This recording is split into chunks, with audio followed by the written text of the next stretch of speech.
예, 오늘부터 저랑 디모데전서를 살펴보는 걸 시작하시겠습니다. 우선 이런 얘기로 좀 시작할까요? 바울 서신 중에 오늘 저랑 이제 살펴보시는 디모데전서, 그리고 그 뒤에 있는 디도서, 그리고 그 뒤에 있는 디모데후서, 그리고 그 뒤에 있는 디도서를 목회서신이라 부릅니다. 목회서신. 이 명칭을 목회서신으로 부르는 이유는요, 이 서신들이 교회의 지도자들에게 보내져서 교회와 예배를 올바르게 지키고 성도들을 온전히 양육하는 사명 등을 가르치기 때문에 그렇습니다. 그러니까 한마디로 교회의 목회와 관련된 서신이에요. 이 서신들이 기록되는 상황 또는 배경을 제가 조금 더 짧게만 좀 설명드리면 이렇습니다. 사도행전 기억하세요? 사도행전의 마지막 28장을 보시면요, 어떻게 끝나냐 하면 사도 바울이 로마에 도착해 구류 또는 구금되어 있던 상황으로 끝나요. 바울이 유대인들의 부당한 고소에 맞서 로마 시민권을 가진 자로서 나는 황제 가이사에게 재판받겠다 요청했어요. 그래서 이 요청에 따라 바울이 로마로 호송되어 구류된 상태에서 재판을 기다리거든요. 사도행전의 마지막이 이렇게 끝나요. 이때는 아직 유죄로 판명된 것이 아니기 때문에 바울이 일정한 곳에 머물며 사람은 자유롭게 만나면서 복음을 전하는 모습이 기록되어 있거든요. 요즘 저희 말로 보통 이제 가택연금 그렇게 표현을 하죠. 어찌됐건 바울의 그 모습을 우리가 뭐라고 보통 얘기를 하냐면 로마에서의 1차 투옥이라 이렇게 이름을 붙여요. 그러면 바울 선생님이 사도행전의 마지막에 보이는 그 로마에서의 1차 투옥, 그 이후 어떻게 됐는지 아세요?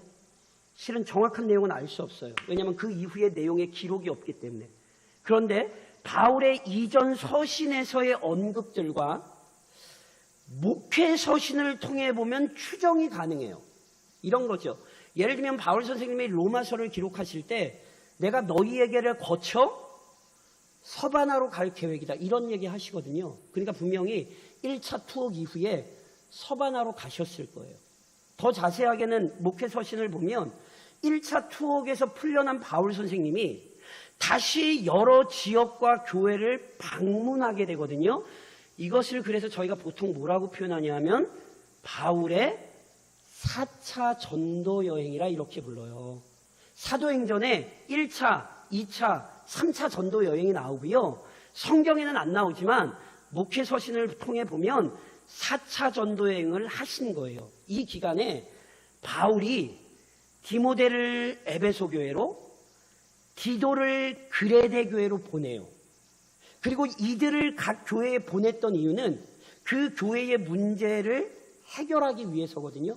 그래서 먼저 사람을 보낸 이후에 나중에 다시 바울이 서신도 써서 보내는 거예요. 디모데에게 디모데 전서를 보내, 디도에게 디도서를 보내는 거예요. 그래서 에베소 교회와 그레데 교회의 문제를 지혜롭게 해결하도록 가르치는 거죠.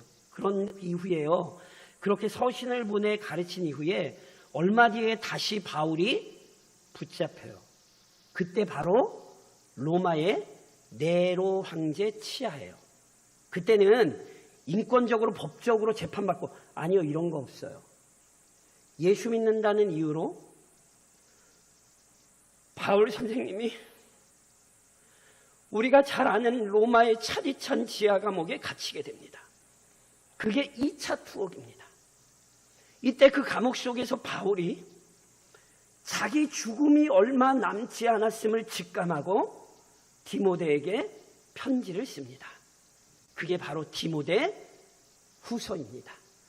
이 서신에서 바울이 디모데에게 상황에 좌우되거나 흔들리지 말고 끝까지 복음 전파의 사역에 진력해야 함을 가르치고 개인적인 부탁도 남겨요. 이 디모데 후서가 바울의 마지막 서신이죠. 제가 지금 짧게 설명드린 것처럼 그래서 이 목회 서신이요, 바울 선생님이 그의 달려갈 길을 마치던 시기에 기록한 서신들이에요. 그러니까 이 서신의 내용을 살펴보면 바울의 관심이 그리스도의 복음을 전하는 것일 뿐 아니라 이 그리스도의 복음을 전하는 것과 결코 분리될 수 없는 사역인 교회를 온전히 세우는 일에 집중되어 있다는 것을 알 수 있어요.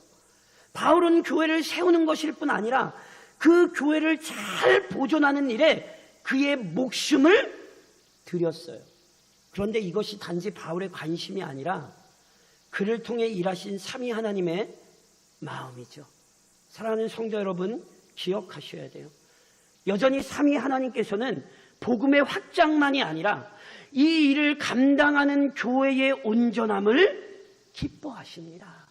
오늘 우리가 디모데전서를 통해 이 하나님의 마음과 뜻을 기억하셔야 되는 거예요.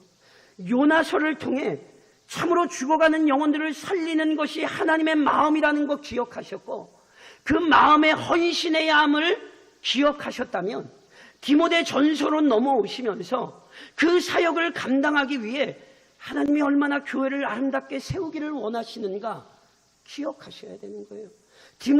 이 디모데에게 보낸 이 서신을 통해 하나님께서 교회의 온전함을 지키시려고 그 교회 안에 진리가 가르쳐지게 하시고 그 교회 안에서 거짓 것들을 경계하게 하시며 지금도 이 교회 안에 일꾼을 세우시고 공예배를 구별하실 뿐 아니라 교회가 마땅히 감당해야 할 일을 감당하게 하신다는 사실들을 저랑 확인하게 되실 거예요. 그래서 이 디모데 전서를 통해 하나님의 마음과 뜻을 알아 교회를 온전히 세우는 일에 진력하는 사랑하는 교회여 성도가 되실 수 있기를 교회의 머리이신 주님의 이름으로 권면드립니다. 이제 이 일을 위해 저랑 디모데전서를 살펴보시게 되는 거예요. 우선 본문 속에서 기억하셔야 되는 교리가 있습니다. 본 서신은 바울 사도에 의해 기록된 권위 있는 말씀입니다. 오늘 본문 1절이 이렇게 시작되지요. 우리 구주 하나님과 우리의 소망이신 그리스도 예수의 명령을 따라 그리스도 예수의 사도된 바울은, 본 서신의 인사말에 기록되어 있듯이 바울은 이 서신을 사도로서 기록합니다. 다시 말해 바울은 단지 디모데와의 사적 관계 때문에 이 서신을 보낸 게 아니에요. 물론 제가 조금 뒤에 설명드리겠습니다만 바울과 디모데는 굉장히 친밀한 관계였습니다. 하지만 바울은 개인적 친분이 아닌 사도로서 이 서신을 써서 보내는 거예요. 그렇다면 사도, 그리스도 예수의 사도, 이 사도가 도대체 어떤 직분입니까? 그 사도라는 말은 원래 보내심을 받은 자다 이런 의미이거든요. 그런데 이 사도에 대해 제가 하나 읽어드리려고 해요. 우리의 신앙을 잘 표현하고 있는 대한예수교 장로의 헌법 정치 제3장 교회 직원에 보면 제1조의 제목이 뭐냐면 교회 창설 직원이에요. 이게 뭐냐면 사도예요. 그 사도를 우리 교단의 헌법은 어떻게 분명히 풀이하여 이해하고 있냐면 우리 주 예수께서 최초의 이적을 행할 권능이 있는 자로, 이게 사도예요.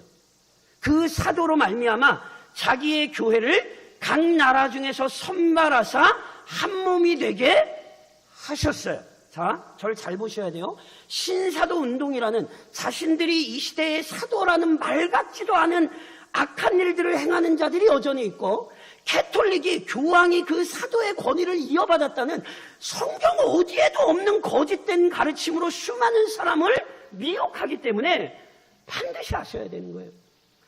구약 성경이 선지자들을 통해 하나님의 백성에게 주어져서 그 하나님의 백성 공동체를 구별시킨 것이라면 구약의 성취를 증언하는 이 신약 성경은 누구를 통해 주어집니까? 사도들을 통해 주어집니다. 그리고 이 사도들을 통해 이 성경이 주어짐으로써 혈통적 이스라엘이 아닌 영적 이스라엘, 즉 교회가 세워지고 교회가 온전하게 보존될 수 있는 능력이 되게 하신 거예요. 그래서 신약성경 에베소서 2장 20절에 보니 바울 선생님이 이렇게 얘기하시죠. 너희는, 교회는 사도들과 선지자들의 터 위에 세우심을 입은 자라. 교회는 사도들과 선지자들의 터 위에 세워져 있어요. 즉 사도들, 신약성경과 선지자들, 즉 구약성경에 근거한 공동체예요. 사랑하는 성도 여러분, 누누이 강조해서 말씀드린 것처럼 우리는 개혁교회입니다. 우리는 하나님의 말씀, 사도들과 선지자들의 터 위에 세우심을 입은 자들이에요. 이게 교회예요. 그래서 사도는요, 이 하나님의 거룩한 구속 역사를 성취하는 일에 헌신했던 특별한 직분이에요. 그러니 이 특별한 직분을 사람이 세우거나 만들지 않았어요. 사도 누굽니까? 12제자. 12제자 어떻게 부르심 받았어요? 그리스도께서 친히 12사도를 불러 그 직분 맡기셨죠. 목사님, 가룟 유다 있잖아요. 우리 주님께서 가룟 유다 부르실 때 가룟 유다가 주님 배반할 것 알았습니까? 몰랐습니까? 아셨죠? 근데 왜 알고도 부르시죠? 무슨 말씀이냐면 가룟 유다는 사도로 부르심을 받았다가 나중에 보니 자격이 미달되어 탈락된 게 아니에요.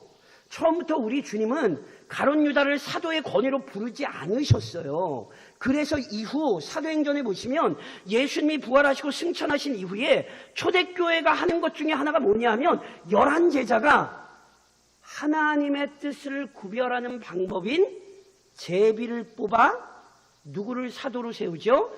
마띠아를 사도로 세우죠. 구약의 12지파가 하나님의 백성을 상징한다면 신약의 12사도가 하나님의 백성을 상징하는 거예요. 그래서 구약의 12, 신약의 12. 그래서 계시록에 가시면 하늘에 올라가면 누가 있어요? 24장로. 24명의 장로를 얘기하는 게 아니라 구약과 신약의 하나님의 백성들을 나타내는 상징이에요. 이처럼 선지자들과 사도들을 통해 하나님께서 교회를 세우셨기에 사도는 굉장히 독특한 직분인 거예요. 그러니 내가 지금 사도다? 말 같지도 않은 이단들인 거예요. 물론 사도 바울 역시 사도로 부름받죠. 그것을 어떻게 알아요? 본문에서 바울이 입증하잖아요. 우리 구주 하나님과 우리의 소망이신 그리스도의 예수의 명령을 따라 사도가 되었다고 얘기하죠. 보세요. 우선 우리 구주 하나님의 명령에 따라 바울은 사도가 되었어요. 하나님께서 우리의 구주가 되신다는 것은 바울을 포함한 모든 그리스도인의 구원이 하나님으로 말미암았다는 사실을 명확히 고백한 거예요. 그리고 이 고백은 그거 아세요? 바울에게 나타난 놀라운 변화 중 하나예요. 본래 바울이 어떤 사람입니까? 회심전 바울이 자신의 구원관을 빌립보서 3장에서 이렇게 표현했어요. 그러나 나도 육체를 신뢰할 만하며 만일 누구든지 다른 이가 육체를 신뢰할 것이 있는 줄로 생각하면 나는 더욱 그러하니 나는 8일 만에 할례를 받고 이스라엘 족속이요 베냐민 지파요 히브리인 중에 히브리온이요 율법으로는 바리새인이요. 이게 뭔지 아세요? 바울이 부르심을 받기 전에 구원에 있어서 철저히 자기 육체를 신뢰했던 율법주의자였다는 사실을 고백한 거예요. 이게 당시 잘못된 유대인들의 행태였죠. 조금 다시 설명드리면 요나서를 하면서도 제가 잠깐 언급드렸듯이 유대인들 어떻게 생각하냐면 아브라함의 후손이니까 할례를 받았으니까 또는 더 나아가 바리새인의 전통에 충실했으니까 나는 당연히 구원을 받았어 이렇게 착각했다니까요. 바울도 자기 구원의 근거를 하나님이 아니라 자기의 자격과 조건에 두었던 사람이에요. 그런데 참된 구원의 은혜를 경험한 이후 바울이 다른 목회 서신인 디도서 2장에서 이렇게 고백하죠. 모든 사람에게 구원을 주시는 하나님의 은혜가 나타나 우리를 양육하시되. 구원이 어디로부터 와요? 구원은 오직 하나님으로부터 시작되고 그분으로 말미암아 보존되며 완성되지요. 바울이 이 사실을 이제 고백하잖아요. 그러면서 그 구원의 주관자이신 하나님께서 자신을 구원하셨을 뿐 아니라 이 땅에 하나님의 백성들을 구원하시기 위해 뭐 하셨다고요? 자신을 사도로 세우셨다는 거예요. 바울의 사도권은 하나님으로부터 온 것입니다.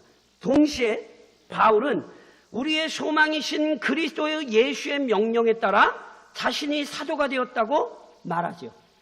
그리스도 예수께서 우리의 소망이시라는 것은요, 바울을 포함한 모든 그리스도인의 소망이 오직 그리스도 안에서만 성취된다는 사실을 밝힌 거예요.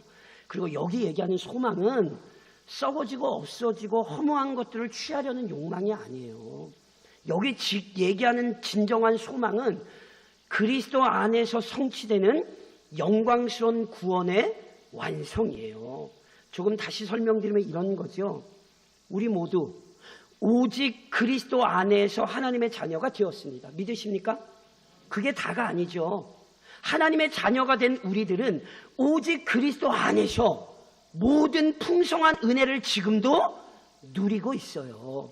그리고 결국 오직 그리스도 안에서 새하늘과 새 땅을 얻고 그곳에서 영원토록 왕노릇 하는 거예요. 믿으시죠? 이렇듯 그리스도만이 우리를 영원한 영광으로 인도하시는 유일한 분이죠. 그래서 예수님이 우리의 소망이라는 거예요. 그리고 우리의 소망 되신 우리 구주 예수 그리스도께서, 바울의 소망이신 예수 그리스도께서 이 세상의 그 진정한 소망을 알리시려고 바울을 사도로 삼으셨다는 거예요. 바울이 자기가 하고 싶어서 사도가 된 게 아니라 우리의 구원이신 하나님과 우리의 소망이신 그리스도의 권위로 그가 사도로 부르심을 받는 거죠. 그래서 오늘 이게 왜 중요한 줄 아세요? 그래서 오늘 우리가 이 서신의 귀를 기울여야 되는 거예요. 바울과 디모데의 사적 대화가 아니라 우리의 구원이신 하나님과 우리의 소망이신 그리스도께서 그분의 뜻을 알리시려 바울을 사도로 세우시고 그 바울을 통하여 이 말씀을 오늘 우리에게 주신 것입니다. 그러니 사랑하는 교회여, 이 영광스러운 섭리를 기억하며 이 말씀의 머리를 숙이십시오. 그래야 우리는 하나님의 교회로 일으킴을 받을 수 있는 것입니다. 동시에 본 서신은 교회가 지닌 능력이 무엇인지를 아주 명확히 밝히고 있습니다. 2절에서 바울이 이렇게 표현하죠. 믿음 안에서 참 아들 된 디모데에게 편지하노니 하나님 아버지와 그리스도 예수 우리 주께로부터 은혜와 긍휼과 평강이 내게 있을지어다. 본 서신은 1차적으로 바울이 디모데에게 보낸 거예요. 그런데 이 두 사람의 관계를 바울이 2절에서 어떻게 표현했냐면 믿음 안에서 참 아들 된 디모데, 믿음 안에서 참 아들 된 디모데. 무슨 말이냐면 바울과 디모데는요, 영적 관계로 보자면 부모와 자식 관계로 표현할 만큼 친밀했어요. 무슨 얘기냐면 본래 디모데가 루스드라 출신이거든요. 디모데가 헬라인 아버지와 유대인 어머니 사이에서 이 루스드라에서 태어나요. 그런데 바울 선생님이 1차 선교 여행 때 이 루스드라를 방문했고 이때 디모데가 바울을 통해 복음을 듣고 회심해요. 그래서 이처럼 바울이 복음으로 수고하여 나았기에 믿음 안에서 참 아들이라 부르는 거예요. 물론 믿음 안에서 참 아들이라 부르는 데에는 단지 이 일만이 아니라 이후 두 사람의 관계가 굉장히 밀접해졌기 때문에 그래요. 바울 선생님이 1차 선교 여행을 마치고 2차 선교 여행을 하실 때 디모데를 그 선교 여행에 동참시켜요. 그리고 계속하여 디모데가 함께 사역해요. 서신서에 보시면 디모데가 바울의 보냄을 받아 여러 교회를 오고 가며 문제를 해결하는 중책을 맡아요. 그리고 바울이 죽을 때까지 바울 곁을 지키며 헌신했던 몇 안 되는 사람 중에 한 사람이 디모데예요. 아까도 제가 말씀드렸던 것처럼 바울의 마지막 서신이 디모데를 향한 것이었던 데에는 이런 이유가 있는 거예요. 그러니까 두 사람은 너무너무 친밀한 관계였어요. 특별히 앞서 설명드렸듯이 이 디모데 전서는 바울 선생님이 로마에 2차로 투옥되기 전, 조금 다시 말해서 4차 선교 여행 때 여러 지역교회를 돌아보며 각 교회를 온전히 세우기 위해 수고하던 중에 디모데를 에베소 교회로 보내야 했던 일 때문에 기록한 거거든요. 이게 배경이 어떻게 되냐면요. 실은 바울이 자신이 직접 에베소 교회로 가려고 했는데 상황이 여의치 않았어요. 그래서 디모데가 에베소 교회의 문제를 해결할 수 있는 적임자라고 판단하고 자기가 가기 전에 먼저 디모데를 보낸 거예요. 그리고 실은 자신도 속히 가려고 했거든요. 그런데 방문의 시기가 계속 늦추어지는 거예요. 그래서 자기가 가기 전에 먼저 이 서신, 즉 디모데 전서를 보내서 자신이 없는 동안 교회를 어떻게 돌봐야 하는지를 알려준 거죠. 그런데 바울이 자신을 대신하여 디모데를 에베소 교회에 보냈던 가장 중요한 이유는 자기 판단을 신뢰하거나 디모데가 가장 능력이 많은 사람이기 때문이 아닙니다. 오해하지 마세요. 제가 디모데 선생님 욕하는 거 아니에요. 나중에 디모데 전서를 살펴보시면서 저랑 확인하시게 될 거예요. 디모데의 형편을 살펴보면 실은 당시 디모데의 나이가 그리 많지 않았어요. 그래서 바울이 디모데에게 어떤 조언까지 하냐 하면 성도들이 너의 연소함을 업신여기지 못하도록 너 조심해야 된다. 이런 얘기를 할 정도로 어렸어요. 또한 디모데가요 굉장히 두려움이 많고요 소심한 기질의 사람이었어요. 이 대범한 사람이 아니었어요. 게다가 디모데가 몸도 튼튼하지 못한 병약한 사람이었어요. 그러니까 제가 지금 뭘 말씀드린 거냐면 디모데가 지닌 외적 조건은요 여러모로 사역을 감당하는데 부족함이 많았어요. 그런데 그럼에도 불구하고 바울이 디모데에게 중책을 맡긴 이유는 디모데에게 필요한 능력, 조금 넓게 얘기해서 교회가 지닌 능력이 어디에서 오는지 또는 누구로부터 공급되는지를 정확히 알았기 때문에 그래요. 조금 다시 말씀드리면 디모데를 믿었기 때문이 아니에요. 오늘 본문의 바울이 2절에 분명히 이렇게 얘기하죠. 하나님 아버지와 그리스도 예수 우리 주께로부터 은혜와 긍휼과 평강이 내게 있을지어다. 이 구절이 지금 무슨 얘기인지 아시겠어요? 디모데가 그 사명을 감당할 수 있는 이유는 하나님께서 아버지가 되시기 때문입니다. 바울이나 디모데가 에베소 교회를 책임지는 게 아니에요. 에베소 교인들이 대단하게 교회를 변화시키고 성장시키는 게 아니에요. 아버지 하나님께서 그의 교회를 돌보시고 인도하시기 때문에 교회는 성장할 수 있습니다. 지금도 이 코로나의 위기에 교회가 살아남는 건 아버지 하나님이 그의 교회를 돌보시기 때문에 그런 거예요. 동시에 디모데가 사명을 감당할 수 있는 이유는 그리스도 예수께서 주님이시기 때문이에요. 주님, 다시 말씀드리면 교회의 주인이 누구입니까? 이 교회를 바울이 세웠거든요. 그렇다고 바울이 주인이에요? 아니에요. 디모데가 주인이에요? 아니에요. 그럼 성도들이 주인이에요? 아니에요. 교회의 주인은 바로 그 교회를 위해 피 흘리신 그리스도 예수이십니다. 그리스도께서 자기 교회를 다스리시고 통치하시기 때문에 지금도 그의 교회들은 성장할 수 있는 거예요. 여전히 이 땅에서 고통받는 교회를 교회의 머리이신 그리스도께서 지키고 보호하십니다. 그래서 교회들이 돌봄을 받는 거지요. 무엇보다 그 아버지이신 하나님과 교회의 머리이신 그리스도로부터 은혜와 긍휼과 평강이 교회에 임하게 됩니다.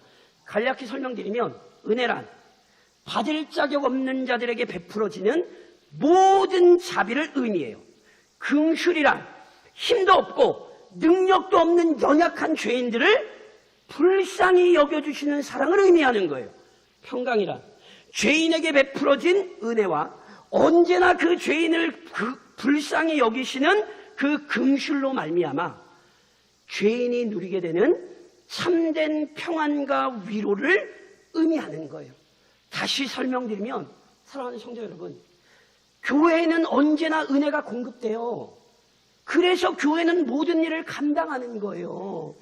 하나님께서는 그리스도께서는 자기의 교회를 긍휼히 여기세요. 니느웨 사람들을 긍휼히 여기신 하나님께서 어찌 자기 백성을 긍휼히 여기시지 않겠냔 말이에요. 그래서 그 긍휼하신 때문에 교회는 지금도 전능하신 도움을 얻는 거예요. 교회는요, 그 하늘로서 언제나 평강이 넘쳐요. 그래서 우리의 삶에 고통도 있고 우리의 삶에 어려움이 넘치나 함께 모여 그 가운데 하나님께 감사하며 하나님을 찬양할 수 있죠. 왜요? 그 평강이 주의 교회 안에 넘치기 때문에 그런 것입니다. 성도 자신이 대단하기 때문에 각 성도를 부르시고 교회로 모이게 하신 아버지의 은혜가 각 성도가 연약하기 때문이 아니라 각 성도를 부르시고 각 교회로 모이게 하신 아버지 하나님과 그의 아들 예수 그리스도께서 공급하시는 은혜와 긍휼과 평강이 있기 때문에 교회는 강한 것입니다. 하늘로서 임하는 신령한 능력 때문에 교회는 교회로서의 사명을 감당할 수 있습니다. 그런즉 사랑하는 성도 여러분, 교회를 온전히 세우는 일에 한 마음으로 헌신하십시오. 보세요.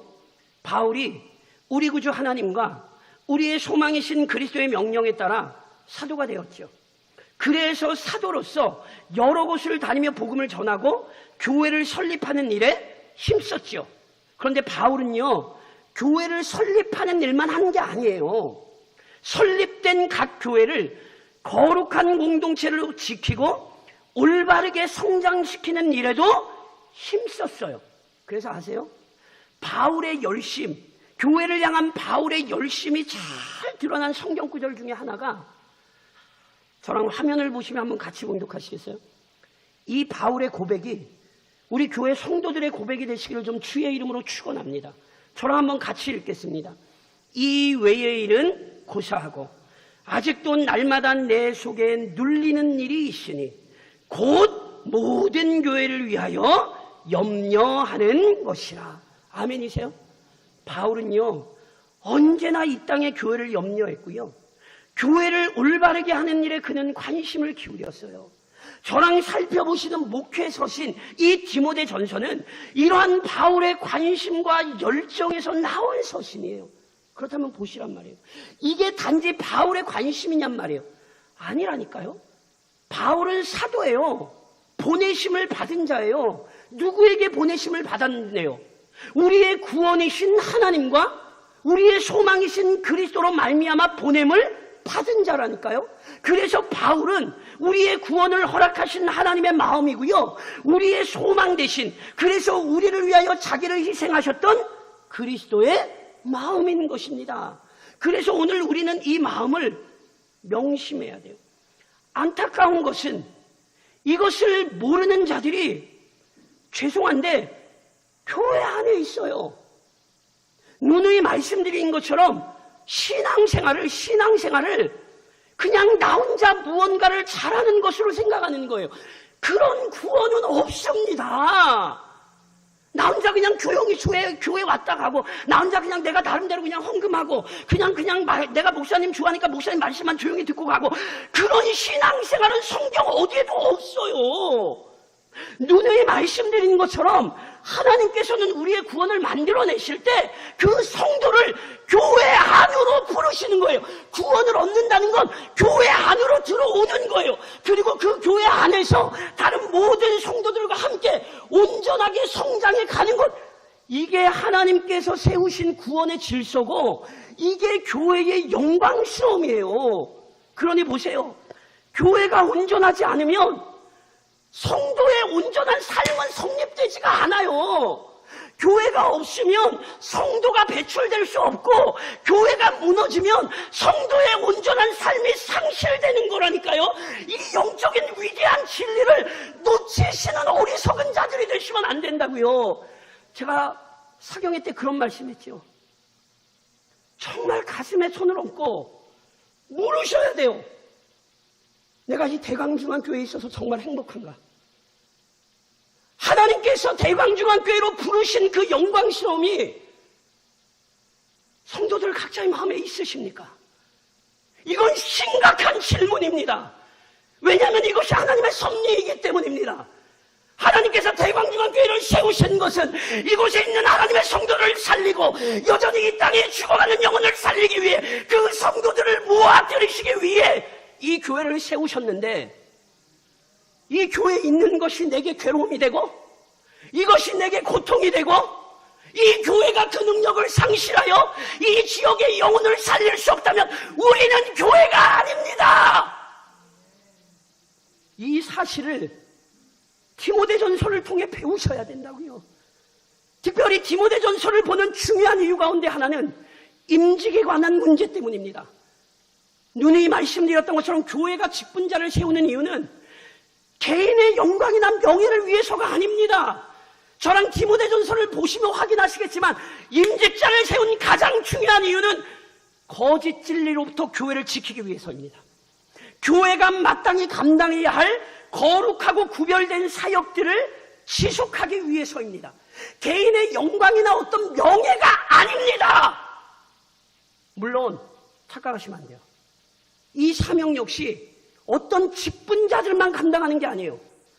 직분은 그리스도인이냐 아니냐를 구분하는 게 아니라 교회 안에서의 역할을 구분하는 것입니다. 달리 표현하자면 한 몸으로 부르심을 받은 모든 직체는 각자의 역할을 해야 합니다. 저랑 화면을 보시며 고린도전서 12장 말씀 같이 한번 봉독하시겠어요? 같이 읽겠습니다. 너희는 그리스도의 몸이요 지체의 각 부분이라. 아멘이세요? 잘 들으셔야 돼요. 내가 장로냐 권사냐 집사냐가 중요한 게 아니에요. 내가 이 교회의 하나님의 지체로 부름을 받아 이 교회 안에서 영광스러운 부르심으로 하늘나라를 바라보며 하나님의 성도답게 자라가는 모든 구원의 과정이 내게 영광인 거예요. 그런데 교회를 잃어버린다면, 그 교회 안에서의 영광스러운 신앙생활이 상실된다면 그것은 구원의 기쁨과 즐거움을 잃어버리는 것이고 하나님께서 우리에게 계획하셨던 위대한 구원의 역사들을 상실하며 사는 것입니다. 그런데 이 땅에 이런 일들이 끊임없이 일어나죠. 그래서 우리는 아파해야 돼요. 바울이 마치 이 세상의 교회들을 염려했던 것처럼 그렇게 무너져가는 교회를 보는 성도의 마음은 아파야 된다고요. 그게 제대로 된 성도의 마음이에요. 그리고 이 일은요 절대로 쉽지 않아요. 그래서 바울 선생님이 역시 골로새서에서 뭐라고 얘기했는 줄 아세요? 저랑 같이 한번 읽어보시겠어요? 같이 읽겠습니다. 나는 이제 너희를 위하여 받는 괴로움을 기뻐하고 그리스도의 남은 고난을 그의 몸된 교회를 위하여 내 육체에 채우는. 그리스도의 남은 고난이란 교회가 온전히 세워지기 위한 고난을 얘기하는 거예요. 하나의 교회가 온전히 세워지는데 얼마나 많은 사람들의 피와 눈물과 기도가 필요한 줄 아십니까? 한 교회가 평안하게 세워지기 위해서 수많은 성도들이 그 교회를 위해 눈물로 기도하고 헌신해야 합니다. 그러지 않으면 교회는 온전하게 세워질 수 없는 것입니다. 그런즉 사랑하는 성도 여러분, 이 영광스러운 교리를 가슴에 새기십시오. 오늘 우리는 교회 안으로 부르심을 받아 함께 이 교회를 온전히 세우는 일에 부르심을 받은 영광스러운 성도예요. 맞습니다. 이 일 어렵습니다. 그러나 혼동하지 마십시오. 교회를 온전히 세우는 능력은 우리에게 있지 않습니다. 우리의 구원이신 하나님과 우리의 소망이신 그리스도께서, 그리고 여전히 교회 가운데 역사하시는 성령으로부터 은혜와 긍휼과 평강이 얻어지는 것입니다. 잊지 마세요. 교회를 세우는 일에 열심을 가진 교회는 반드시 은혜와 긍휼과 평강을 경험해요. 왜 긍휼과 은혜와 평강을 경험하지 못하냐 하면 성도들의 마음이 교회를 세우는데 관심이 없어요. 그 교회는 절대로 은혜와 긍휼과 평강이 오지 않아요. 그러나 교회를 세우기 위해 함께 마음을 모을 때 반드시 하늘로서 임하는 은혜와 긍휼과 평강이 경험됩니다. 오늘 이 사실을 전제로 저랑 디모데전서를 시작하시는 거예요. 요나와 같이 떠났던 사명의 자리로 돌아오실 뿐 아니라 하나님께서 우리 한 사람 한 사람을 그의 영광스러운 교회로 부르셔서 이 교회 가운데에서 우리의 구원이 이루어지게 하실 뿐 아니라 우리의 구원의 완성의 과정 가운데 수많은 사람들을 살려서 이 땅 가운데 하나님의 영광을 펼치시기 원하는 것, 그것이 64년 전에 대광중앙교회를 세우신 하나님의 계획이요, 지금도 교회를 향한 우리 주님의 마음이라는 사실을 기억하시고 이 영광스러운 삶에 동참하시기를 우리의 구원이시오 우리의 소망의 근거이신 우리 주 예수 그리스도의 이름으로 권면됩니다.